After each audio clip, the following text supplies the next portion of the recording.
Candaba, Pampanga, Hulyo 16, 2023. Isang gabing tahimik sa Barangay San Roque ang biglang nyanig ng malakas na sigawan mula sa bahay ng mag-asawang Alex at Clara Santos. Ilang minuto lang ang lumipas, tumakbo palabas si Clara, pawisan, may bahid ng dugo sa damit at mabilis na sumakay ng motorsiklo.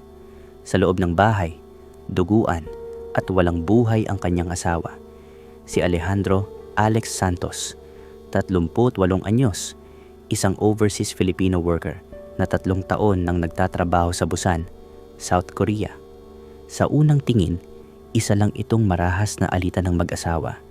Ngunit habang lumalalim ang investigasyon, natuklasan ng mga pulis, pamilya at mamamahayag na ang kasong ito ay kwento ng pagsasakripisyo, pagtataksil at trahedya na nag-ugat sa pagitan ng dagat at distansya.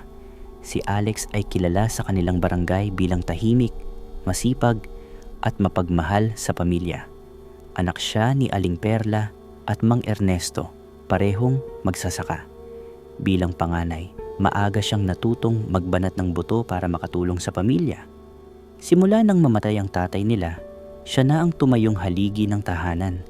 Sabi ni Aling Perla, ina ni Alex, sa isang panayam habang hawak ang lumang retrato ni Alex na nakasuot ng graduation toga. Noong 2010 sa isang fiesta sa Candaba, nakilala niya si Clara. Si Clara ay tindera sa palengke, kilala bilang maganda at masayahin. Sa panliligaw ni Alex, nakuha niya ang puso ni Clara at makalipas ang 2 taon, ikinasal sila. Nagkaroon sila ng 2 anak, si Angela na noon ay 9 anyos at si Carlo, 6 na anyos. Ngunit dumating ang panahon na kinailangan ni Alex na mag-abroad. Noong 2019, dahil nga sa lumalaki na ang mga bata, pumunta siya sa South Korea bilang factory machinist, umaasang mabibigyan ng mas magandang buhay ang pamilya. Pero habang nasa Korea si Alex, unti-unting lumabas ang mga bulong-bulungan ayon sa kapitbahay nilang si Aling Mercy. Nung una, okay sila. Pero nung mga sumunod na taon, may mga nakakita na si Clara, laging may kasamang ibang lalaki. May pangalan pang lumabas, Romy daw, tricycle driver. Hindi agad pinansin ni Alex ang mga chismis. Sa mga chat nila ni Clara, laging tanong ni Alex kung kumusta ang mga bata, kung okay lang ba sila.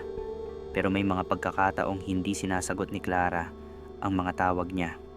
At ayon sa kapatid ni Alex na si Liza, may mga gabi na tumatawag si kuya mula Korea, umiiyak.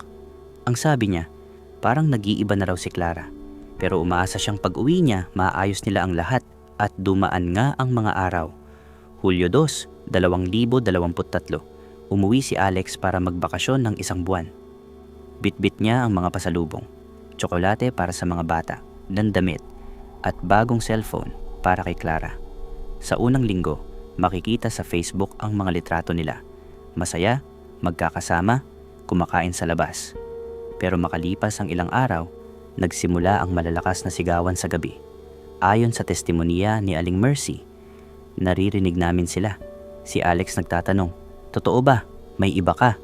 Si Clara sumisigaw ng, wala kang karapatang magtanong, wala ka dito. Isang gabi bago maganap ang karumaldumal na krimen, habang tahimik na nag-aayos ng mga gamit si Alex sa maliit nilang sala, biglang tumunog ang kanyang cellphone. Isang text mula sa unknown number ang pumasok. Alam mo ba kung sino ang kasama ng asawa mo kapag wala ka? Napatigil siya. Hindi agad siya nakasagot. Saglit siyang napatingin sa direksyon ng kwarto kung saan natutulog si Clara. Mahigpit ang pagkakahawak niya sa cellphone at sa mga mata niya'y mababakas ang gulat at pagdududa. Hindi niya alam kung prank lang ba ito o may nagbabalak na sadyang sirain ang kanyang pamilya. Ilang minuto pa ang lumipas bago niya pinindot ang reply pero wala na. Message failed to send. Parang sinadya nang nagpadala na iwanan siyang bitin at mag-isip. Makalipas ang halos kalahating oras, nakita raw siya ng kaibigang si Lando sa labas ng bahay. Mag-isa si Alex, nakaupo sa bangko. Hawak pa rin ang cellphone at tila hindi mapakali. Pare, okay ka lang? Tanong ni Lando. Ngunit hindi siya sumagot. Nakatingin lang sa malayo, para bang may bigat sa dibdib na ayaw kumawala. Kinabukasan, Bago siya makaalis papunta sa trabaho, napansin ni Clara ang tila pag-iiba ng kilos ng asawa. Tahimik lang ito, walang imik, ngunit ramdam niya ang malamig na distansya. Hindi na tinanong ni Clara kung may problema at mas pinili niyang manahimik. At iyon na ang huling pagkakataon na nakita si Alex na buhay at maayos. Hanggang nung Hulyo 16, bandang alas 8:30 ng gabi, muling may malakas na pagtatalo. Pero ilang minuto lang, katahimikan, paglabas ni Clara ay nakita ng duguan si Alex sa loob ng bahay. At dito na nga nagsimula ang investigasyon. 2 linggo kasi, bago ang insidente, masayang masaya si Aling Perla, ina ni Alex, nang malamang uuwi ang anak niya para magbakasyon ayon sa kanya. Sabi niya, "Ma, gusto kong makita ang mga bata. Matagal ko na silang hindi nayayakap. Akala namin, puro saya at tawanan lang ang hatid ng pag-uwi niya." Ngunit ayon sa ilang kapitbahay, tila may tensyon nang unang dumating si Alex. May nakakita raw sa kanya at sa asawang si Clara na nagtatalo sa harap ng kanilang bahay ilang araw bago ang krimen. Hindi malinaw kung ano ang pinagtalunan, pero may narinig umanong tungkol sa pera at ibang lalaki. Habang patuloy ang investigasyon sa karumal-dumal na pagkamatay ni Alex Santos, unti-unting lumalabas ang mga detalye at pangalan ng mga posibleng sangkot. Pinakatampok dito ang pangalan ni Romy de la Cruz, 29 anyos, isang tricycle driver sa barangay. Ayon sa ilang residente, madalas umanong nakikitang kasabay ni Clara si Romy sa palengke, sa mga kainan, at minsan pa raw ay sa mga tindahan sa bayan. Ayon kay Mang Cardo, kapitbahay ng mag-asawa, matagal na raw napapansin ng ilang tao ang kakaibang kilos ni Clara bago pa man umuwi si Alex mula sa South Korea. At may nakapagsabi pa nga na nag-check-in sa motel itong si Clara, kasama ang isang lalaki. Hindi naman kami tsismoso, wika ni Mang Cardo, pero ilang beses na naming nakita si Clara na may kasamang lalaki. Hindi si Alex yun. Si Alex nasa Korea pa noon. Hindi naman ayon sekreto dito sa amin, dagdag pa ng isa pang kaibigan ni Clara na tumangging magpakilala. Ilang buwan na raw nitong nababanggit si Romy sa kanilang mga inuman. May mga biro pa nga raw noon tungkol sa pagiging close nila, pero walang malinaw na kumpirmasyon kung sila nga ay may relasyon. Habang lumalabas ang mga chismis, mas lalo pang lumakas ang hinala nang makuha ng pulisya ang cellphone ni Clara mula sa crime scene. Dito nakita ang ilang chat message na nagpapakitang may komunikasyon sila ni Romy. Mga mensaheng may halong lambing at mga usapan kung saan sila magkikita. Ayon naman sa investigasyon, 3 saksak, 2 sa dibdib, 1 sa tagiliran. Malapit ang sugat. Ibig sabihin, galit o matinding emosyon ang motibo. Pero ang mas lalong nagpaigting ng tensyon ay nang malamang matapos ang krimen, bigla na lamang naglaho si Clara. May ilang saksi ang nagsabing nakita nila itong tumakas sakay ng motorsiklo bandang alas 9 ng gabi, ilang minuto matapos ang komosyon sa bahay. Dahil dito, agad naglabas ng hot pursuit order si Major Almasan. Sinuyod ng pulisya ang buong Candaba at pati na rin ang mga kalapit-bayan ng San Fernando at Apalit. Ang pagtakas ni Clara ay lalo lamang nagpatibay sa hinalang may malalim siyang alam at posibleng siya mismo ang susi sa paglutas ng kaso. At sa gitna ng masusing pag-iimbestiga sa bahay ng mag-asawang Alex at Clara, isang bagay ang tumimo sa atensyon ng mga pulis. Sa ibabaw ng lumang aparador, natagpuan nila ang isang larawan na tila bago lamang kuha. Doon, makikita si Alex kasama sina Clara at ang 2 anak nila, magkakatabi, nakangiti. Nakasuot pa si Alex ng puting polo, hawak ang balikat ni Clara, at si Clara naman ay may pilit ng ngiti habang karga si Carlo, ayon sa pahayag ng isang kapitbahay nila. "Alam ko yung litrato na yan. Kuha yan isang araw bago ang krimen. Nagluto pa si Alex ng paborito ng mga bata, adobo. Sabi pa nga niya, magpicture tayo para may alaala bago ako bumalik sa Korea. Hindi namin akalain, ilang oras lang, magiging trahedya na pala." Ang litrato ay dinala ng mga pulis bilang ebidensya, hindi dahil may kinalaman ito sa mismong krimen, kundi dahil ito'y sumasalamin sa huling sandali ng pamilya bago ang lahat ay gumuho. Nang makita ng ina ni Alex ang larawan, napaiyak siya. "Ang saya nila oh," bulong ni Aling Perla habang pinupunasan ang luha. Bakit kailangan pang umabot sa ganito? Ayon naman sa pahayag ng pulisya, matapos ang krimen ay agad silang nakatanggap ng impormasyon mula sa ilang residente at saksi. May nagsabing nakita si Clara na sakay ng motorsiklo, mabilis na umalis mula sa kanilang bahay matapos ang komosyon. Ilang oras lang ang lumipas na kumpirma ng mga autoridad na nagtungo siya sa Angeles City at mula roon ay sumakay ng bus patungong Maynila. May impormasyon kaming nakuha na tumuloy siya sa Angeles City.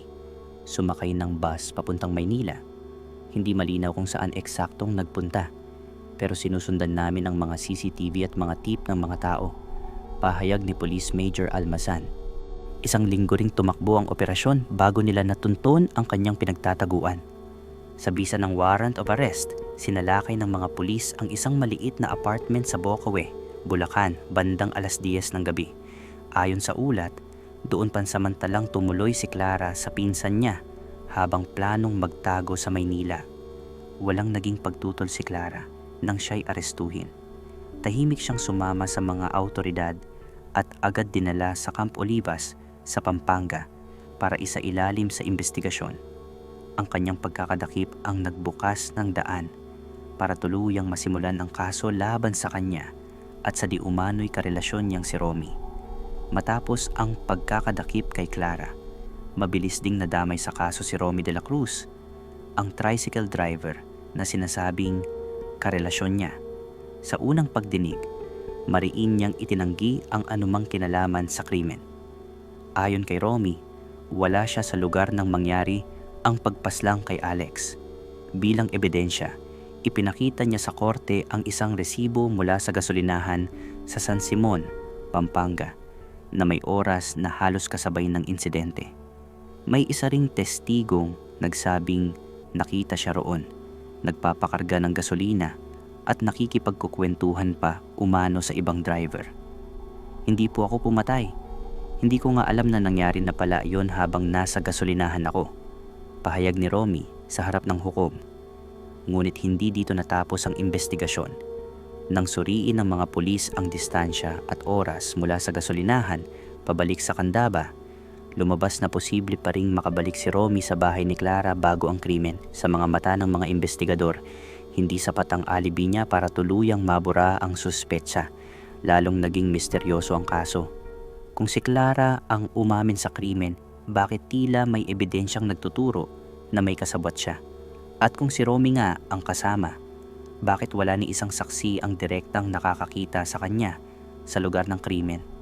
Nang tuluyang maharap sa korte si Clara, nagsimula ang mahabang proseso ng paglilitis na tumagal ng halos 3 buwan. Sa unang araw pa lang ng pagdinig, mariing iginiit ng abogado ni Clara na self-defense umano ang nangyari. Ayon sa kanila, bago ang insidente ay nagkaroon ng mainit na pagtatalo sina Clara at Alex. At sa gitna nito'y pinagbuhatan daw siya ng kamay ng asawa. Dahil dito, napilitan daw si Clara na ipagtanggol ang sarili, bagay na humantong sa malagim na krimen. Subalit sa gitna ng paglilitis, mariin itong itinanggi ng pamilya ni Alex. Ayon sa mga kapatid at kapitbahay, ni minsan ay hindi nila nasaksihan na sinaktan ni Alex si Clara. Ang mga testimonya ng malalapit na kaibigan ng pamilya ay nagsasabing tahimik at responsable si Alex, lalo na't siya ang bumubuhay sa kanilang mag-anak habang nagtatrabaho sa abroad. Habang tumatagal ang paglilitis, lumabas rin sa korte ang ebidensyang nagpabigat sa kaso ni Clara.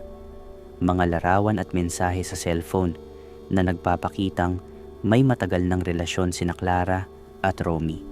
Dito tuluyang lumabas ang motibo, ang umano'y pag-ibig na nauwi sa pagtataksil at kalaunan sa karumal-dumal na krimen. Naging emosyonal ang kapatid ni Alex na si Lisa sa kanyang pahayag sa korte. "Hindi namin matanggap na ganito ang nangyari. Nagpapakahirap si kuya sa abroad para mabigyan ng magandang buhay ang pamilya niya. Tapos ganito lang ang isusukli sa kanya. Hindi siya karapat-dapat sa ganitong kapalaran. Marami ring kapitbahay ang nagpatotoo laban kay Clara at Romy. Ayon sa kanila, madalas na nakikitang magkasama ang dalawa kapag wala si Alex. Lalong lumakas ang paniniwala ng korte na hindi self-defense ang motibo, kundi matagal ng planong pagtataksil at pagpatay.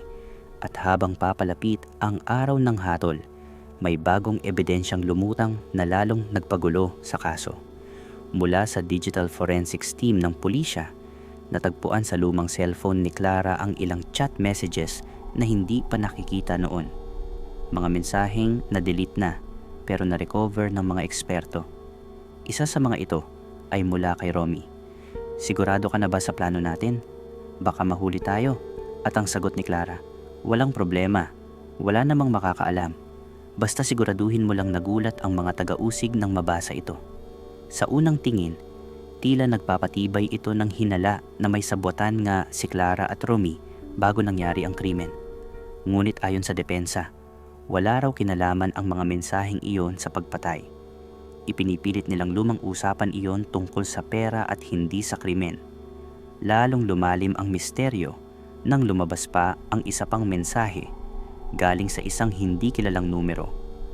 "Huwag kayong magkakamali.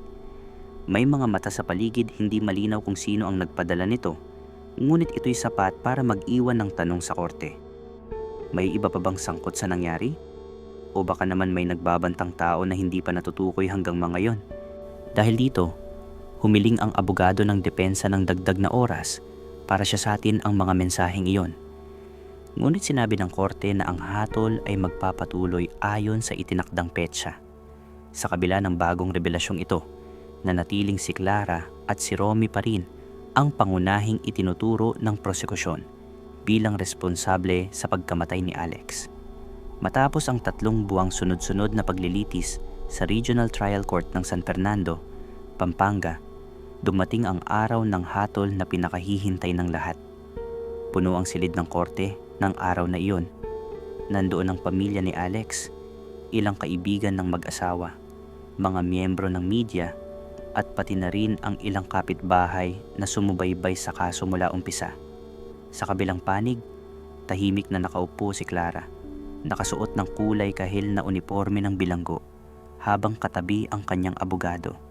Si Romy, ang lalaking sinasabing karelasyon niya, ay nandoon din, maputla ang mukha at halatang kinakabahan. Binasa ng clerk of court ang mahabang desisyon ng hukom. Nakasaad dito ang mga ebidensya. Ang forensic report na nagsasabing walang senyales ng pakikipagbuno kay Alex, ang mga text message sa cellphone ni Clara at Romy na nagpapakitang may relasyon sila, at ang testimonya ng mga kapitbahay na nakarinig ng pagtatalo bago ang krimen.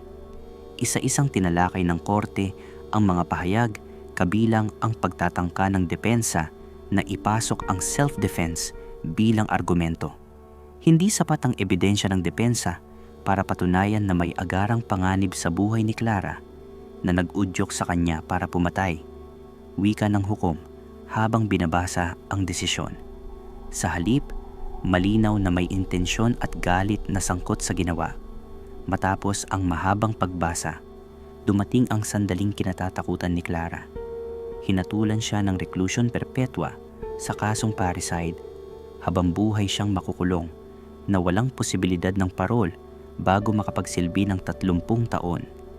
Si Romy naman ay hinatulang guilty bilang accessory to the crime matapos mapatunayang tinulungan niya si Clara sa pagtakas matapos ang krimen. 7 taon ang hatol sa kanya, mas magaan kumpara kay Clara, pero sapat para tuluyang masira ang kanyang buhay at reputasyon. Habang binabasa ang sentensya, maririnig ang paghagulgol ng ina ni Alex, samantalang si Clara ay tahimik lamang, tila wala ng lakas para umiyak. Sa labas ng korte, nagbunyi ang pamilya ni Alex, sinasabing sa wakas ay nagkaroon ng hustisya ang pagkamatay ng kanilang mahal sa buhay. 2 taon matapos ang krimen, nananatili sa pangangalaga ng mga lolo at lola ang mga anak ni na Alex at Clara. Sabi ni Aling Perla, "Wala na kaming galit. Ang hangad lang namin, lumaki ang mga bata na may maayos na kinabukasan. Ang bahay na minsang puno ng tawanan ay nananatiling bakante, isang tahimik na alaala ng pagmamahalan, pagtataksil at trahedya.